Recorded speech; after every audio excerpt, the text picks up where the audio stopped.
Good evening भैया। Good evening good evening.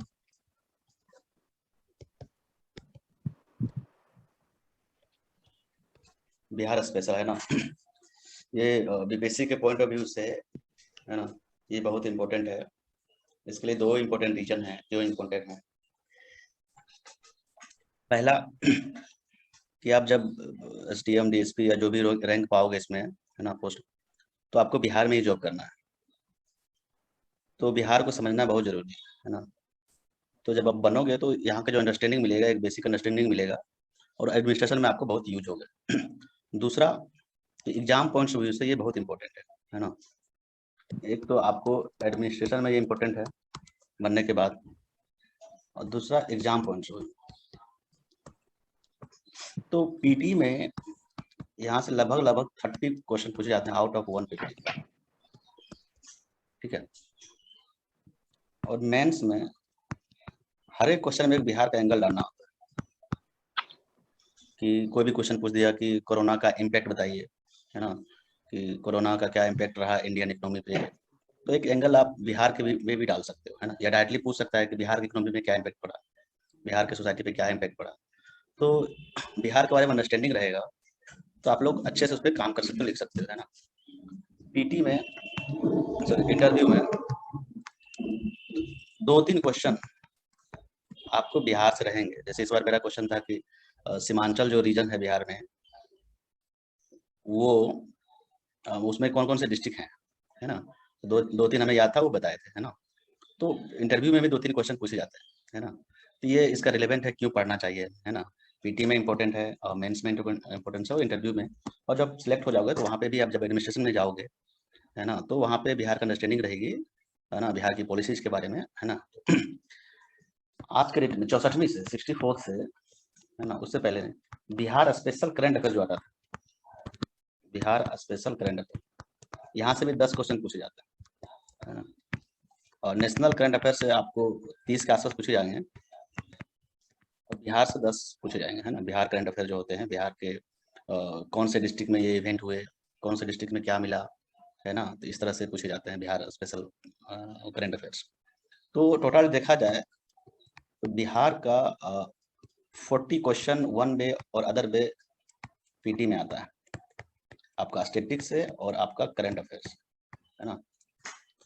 Out of 150 means 1/4 question Bihar related रहता है। आपका इंडियन हिस्ट्री ले लीजिए, इंडियन इकोनॉमी ले लीजिए, तो कहीं ना कहीं एक एंगल बिहार का रहता ही है ना। क्योंकि बिहार में एडमिशन करना है तो ये चैप्टर तो पढ़ना बहुत जरूरी है। अब दूसरा आता है सिलेबस में क्या पढ़ना है।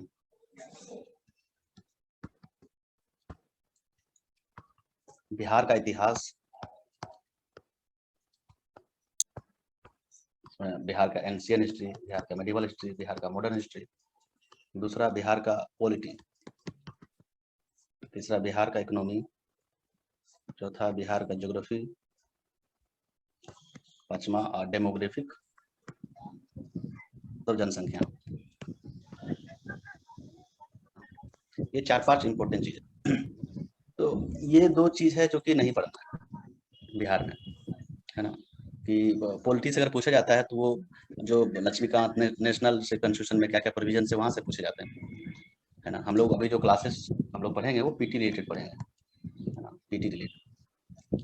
तो पॉलिटी से नहीं पूछा जाता है, इकोनॉमी से नहीं पूछा जाता है ना। तो 3 इंपॉर्टेंट चीज हो जाती है, इतिहास, ज्योग्राफी और डेमोग्राफी, जनसंख्या। इससे लगभग 5 क्वेश्चन होंगे, इससे लगभग 3 से 5 क्वेश्चन होंगे, 2 से 3 क्वेश्चन यहाँ होंगे, है ना। कितना हो गया 7, यहाँ से लगभग आपका 20 क्वेश्चन होंगे, है ना। ओवरऑल आपके 30 क्वेश्चन के आसपास आ जाएंगे। यहाँ 5 से 7 पकड़ लो इसको, तो लगभग 30 क्वेश्चन आते हैं आउट ऑफ 150, है ना। तो बहुत इंपॉर्टेंट है। अगर सपोज आप बिहार छोड़ देते हो, बिहार पीटी के लिए बिहार नहीं पढ़ते हो सपोज, तो 150 में 30 क्वेश्चन बिहार के आते हैं, तो बच गया कितना 120। ठीक है। और कितना भी कर लो, 30 क्वेश्चन ऐसे होते हैं जो पता नहीं रहता है। बचे कितने? 90 क्वेश्चन। और 90 में से 90 लाना, मतलब 90 नंबर अगर ले भी आते हैं फिर भी आपका सिलेक्शन नहीं होता, है ना। तो अगर सिलेक्शन पाना है तो बिहार स्पेशल पढ़ना बहुत जरूरी है, पीटी के लिए भी, मेंस के लिए भी और इंटरव्यू के लिए भी। हर एक कंडीशन में आपको पीटी के लिए पढ़ना बहुत मैंडेटरी है ना। तो हमें ये काम करना 3 चीज पे। तो सब लोग बिहार के पॉलिटी भी पढ़ने लग जाता है, वो आप पढ़ सकते हो अगर टाइम है तो, ये नहीं है, बिहार की इकोनॉमी भी पढ़ सकते हो अगर टाइम है तो। तो मेनली आपको 3 चीज पे फोकस करनी है। आपको बिहार के हिस्ट्री, बिहार के ज्योग्राफी, बिहार के डेमोग्राफी, है ना, कि बिहार की जनसंख्या, सेक्स रेशियो क्या है ना, लिटरेसी रेट क्या है, चाइल्ड सेक्स रेशियो क्या है ना। तो इस तरह के क्वेश्चंस आते हैं। तो इस पे भी हम लोग एक सेपरेट लेक्चर लेंगे, एक दिन में खत्म हो जाएगा। हमारे पास कुछ कीवर्ड्स हैं, कुछ टेक्निक है जिसे हमें याद रखने में सुविधा होगी, और यहाँ से 2-3 क्वेश्चन हर बार आते हैं और वो बहुत आसान होते हैं। ज्योग्राफी ज्योग्राफी में भी बहुत ज़्यादा नहीं पढ़ना है, 3-4 एंगल्स है। बिहार का विभाजन कैसा है, बिहार का नदियाँ कैसी है ना, मतलब कहाँ से नदियाँ आती है, क्या है, नहीं है ना। बिहार का क्लाइमेट कैसा है, बिहार की मिट्टियाँ कहाँ पे, कौन सी मिट्टियाँ हैं, इस तरह की चीज़ें होती है ना। मेनली आपको यहाँ पे फोकस करना होता है। ये आपको 1 क्लास में खत्म हो जाएंगे, ये आपको 2 क्लास में खत्म हो जाएंगे, और ये लगभग 7 क्लास में हम खत्म करने की कोशिश करेंगे। तो लगभग आपको 10 क्लासेस लगेंगे, है ना। 10 क्लास में आपके ये खत्म हो जाएंगे। तो अब इसको पढ़ना कैसे है ना, करना क्या है, कौन सा किताब पढ़ना है। तो आपको बुक्स कौन कौन से पढ़ने हैं, है ना। हिंदी मीडियम के लिए आपको 2 बुक खरीदने होंगे। नंबर 1 इम्तियाज अहमद, बिहार एक परिचय।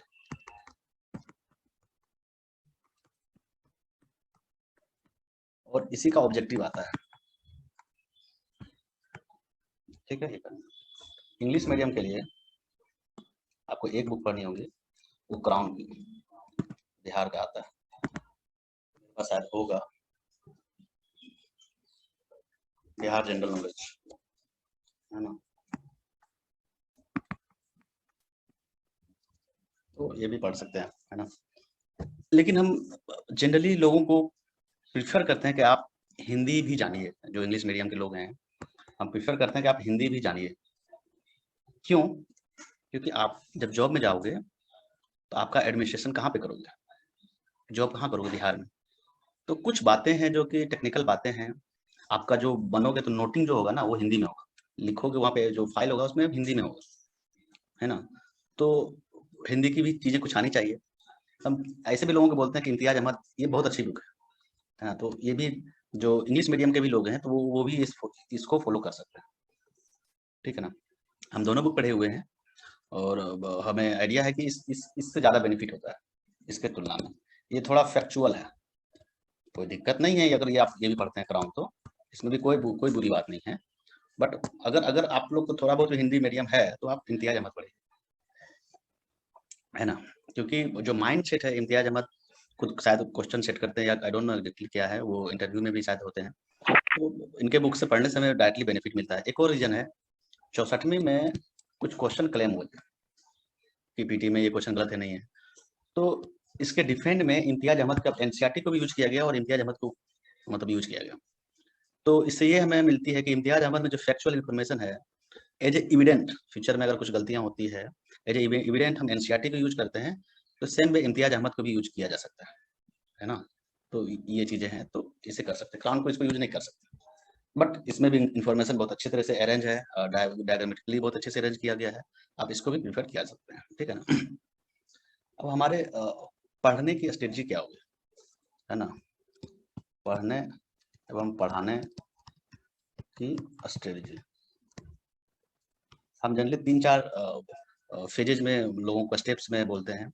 फर्स्ट स्टेप में है कि जो चैप्टर पढ़ाने वाले हैं आप खुद से पहले पढ़ें, सपोज आप आज बिहार की नदियां पढ़ाने वाले हैं, सपोज आप लोग को पहले से एक बार उसको पढ़ के रहना चाहिए था, है ना। कितने लोग हैं बिहार को कम से कम उल्टाया है किताब को? संदीप कुमार आप उल्टाए कि आज पढ़ाने सर पढ़ाएंगे तो उसको देखें आप? डेफिनेटली नॉट, नहीं देखे होंगे, 100% श्योर है। क्या जरूरी है सर में क्लास कराएंगे क्यों?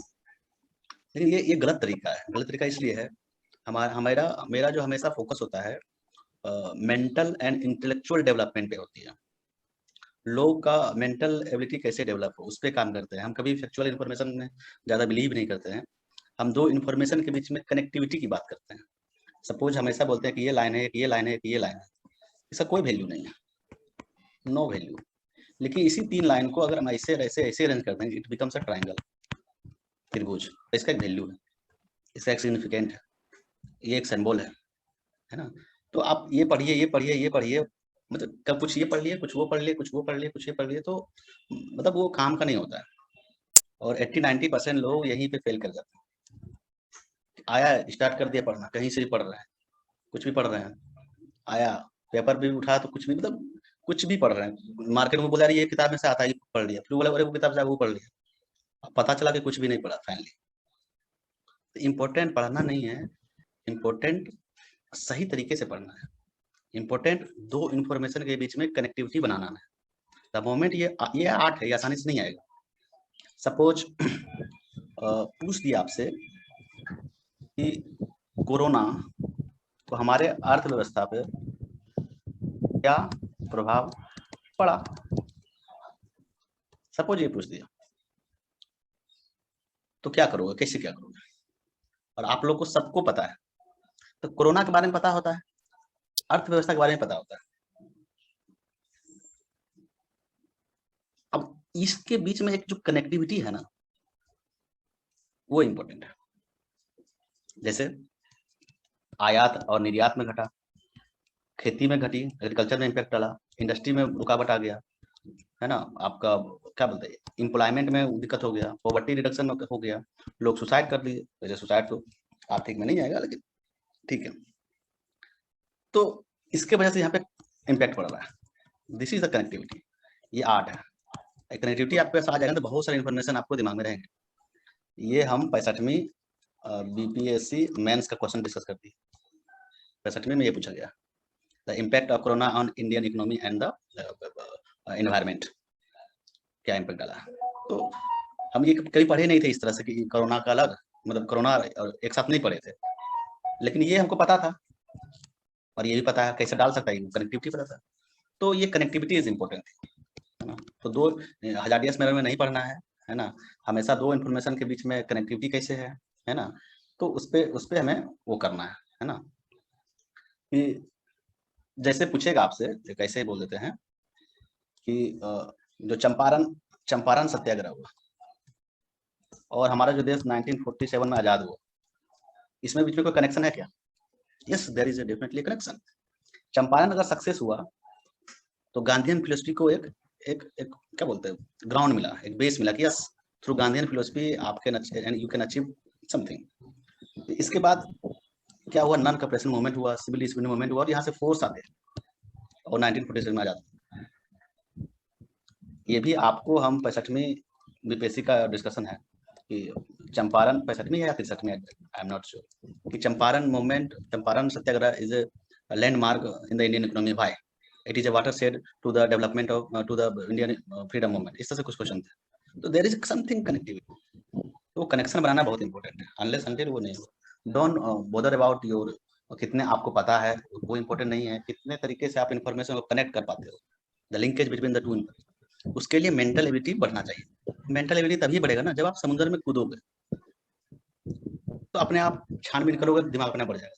तो पहले से आप खुद पढ़ोगे ना, तो समुद्र में घुस गए हो, क्या पढ़ रहे नहीं पढ़ रहे वो प्रॉब्लम होगा।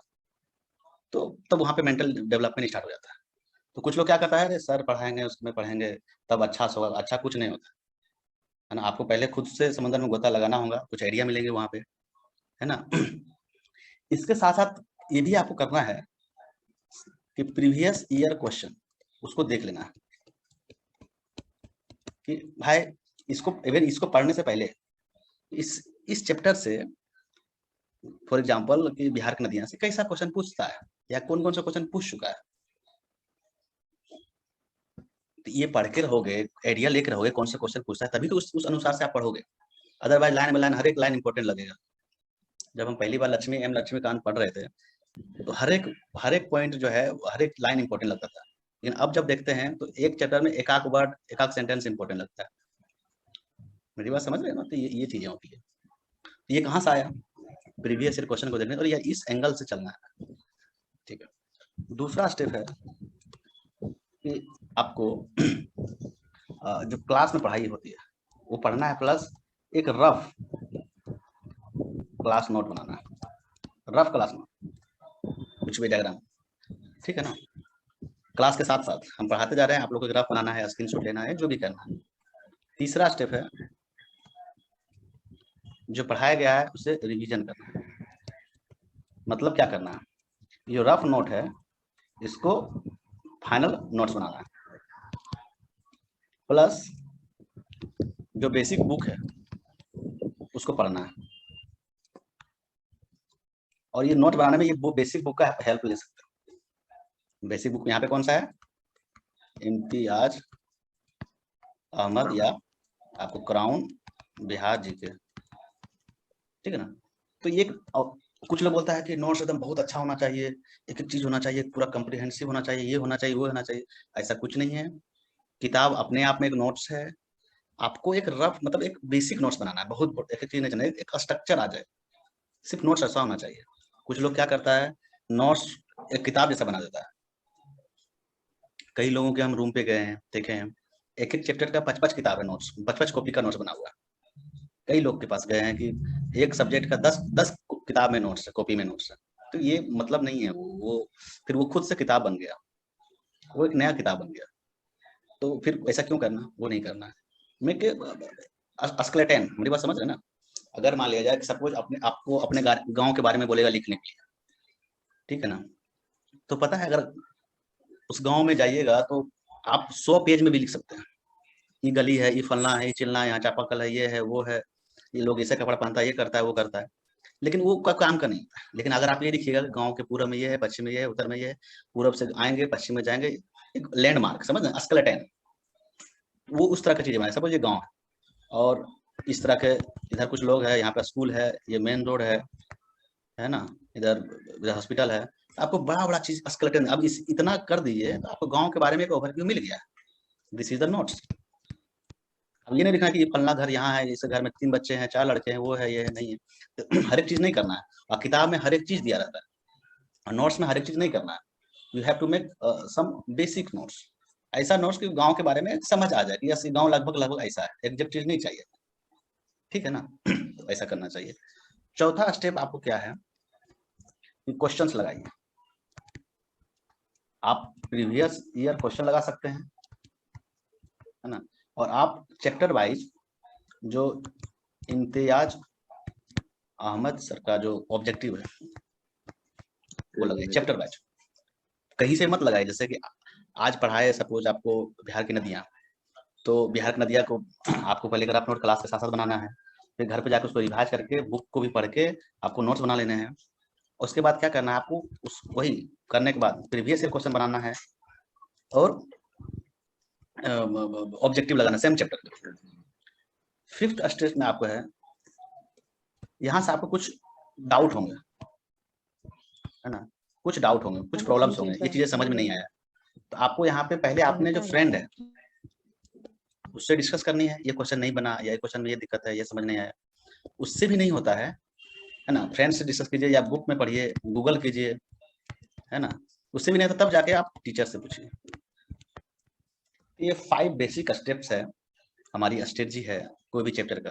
अगर ये आप करते हैं तो डेफिनेटली आपको प्रॉब्लम नहीं होगी, डेफिनेटली इससे बाहर सवाल नहीं आएंगे। 5 टाइम रिवीजन हो रहा है, 5 टाइम, और ये बहुत बड़ा काम नहीं है, समझ रहे हैं ना? और इससे क्या है कि जो एक बार डेवलप होगा ना हमेशा लाइफ टाइम के लिए रहेगा, ठीक है ना?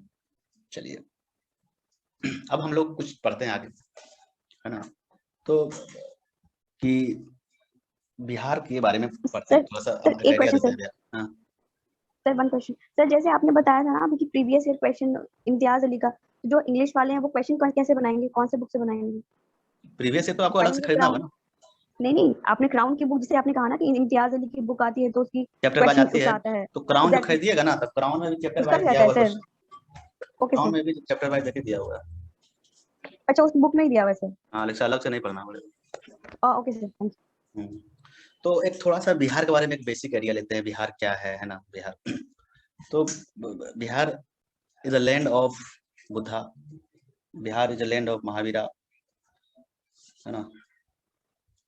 Bihar is a land of Champaran Satyagraha, जहाँ से गांधीयन मूवमेंट का स्टार्ट हुआ, है ना। बिहार की अपनी एक जबरदस्त हिस्ट्री रही है। Bihar is a land of Maurya, Bihar is a land of Pala architecture, Bihar is a land of Patna Kalam painting. Bihar में अगर देखा जाए तो बिहार की जो पास्ट रही है, खास करके एंशियन हिस्ट्री गजब की रही है। जो सेकेंड अर्बनाइजेशन हुआ था इंडिया में, मौर्य मगध काल के आसपास, उसमें मौर्य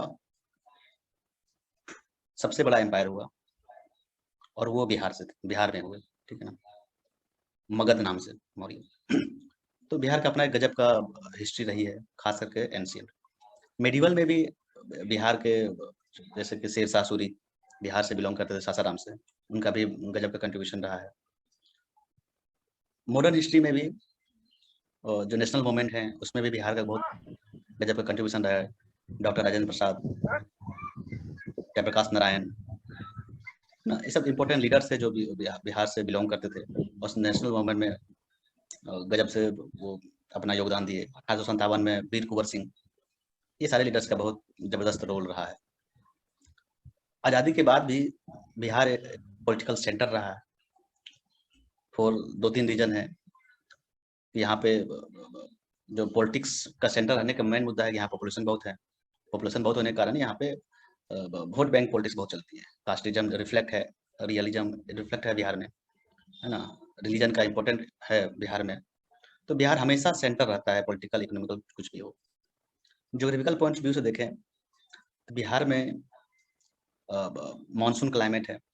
बिहार में जो मानसून में प्रक्रिया होती है उस तरह से यहाँ पे बारिश होती है।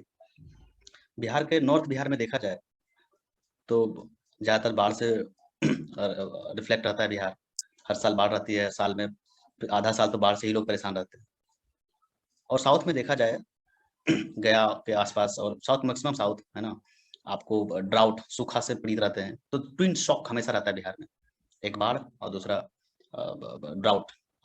तो इस वजह से बिहार में इंडस्ट्री का डेवलपमेंट नहीं हो पाया, और बहुत सारे फैक्टर्स हैं, ऐसा नहीं है, लेकिन इसमें से एक फैक्टर्स ये भी है, इंडस्ट्री का बहुत ज़्यादा डेवलपमेंट बिहार में नहीं हुआ है।